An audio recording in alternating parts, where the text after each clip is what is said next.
Улуттук дем дүйнөлүк бийиктик оңгу жолу жөнүндөгү иш-чара Манас күнүнө карата өттү. Оңгу жолдун негизги багыттары болгон таалим-тарбия, илим-билим жана маданият, мамлекеттик тил жөнүндө бир катар ойлор айтылды.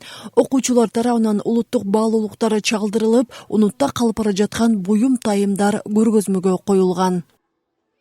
Иш-чаранын негизги максаты ошо келечекте күчтүү, билимдүү, мекенчил атуулдарды даярдоо, ошолорго ошо улуттук баалуулуктар боюнча билимдерди берүү болуп саналат. Бул иш-чарага Каракөл шаарынын мектептеринен жана бала бакчаларынан директорлор, кыргыз тили адабияты мугалимдери жана уюштуруу иштери боюнча директордун орун басарлары келишет. Шаардык иш-чара.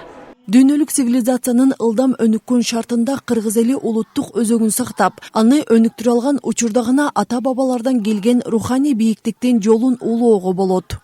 Жаш муундар кыргыздын каада салтын кээ бирлери билишсе, кээ бирлери билишпейт. Ошондуктан биз кыргыз элинде эмне салт болсо, кандай салт болсо, ошону көрсөтүүгө аракет кылдык.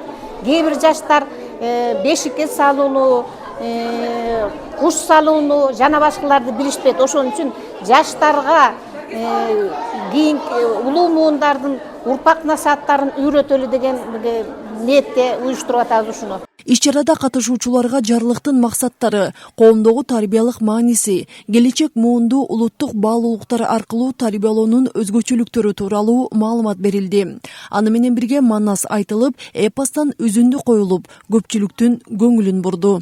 Элиңди манжу десе, манжуга барасың. Антип, алдагандай тилге көнбөй жүр. Алдаган тилге көнгдөй, мен эселек бала экенмин. Аныгын билип көз жетип, билдим го жетим экенмин. Мектеп мугалимдеринин айтымында бул иш-чара окуучуларды патриоттуулукка тарбиялоо менен бирге Манас эпосуна болгон кызыгуусун арттырат. Ошондой эле кыргыздын баалуулуктарын сактоого өз салымын кошот. Айзат Анарбекова, Баатыр Абиев, Ысыкөл жаңылыктары.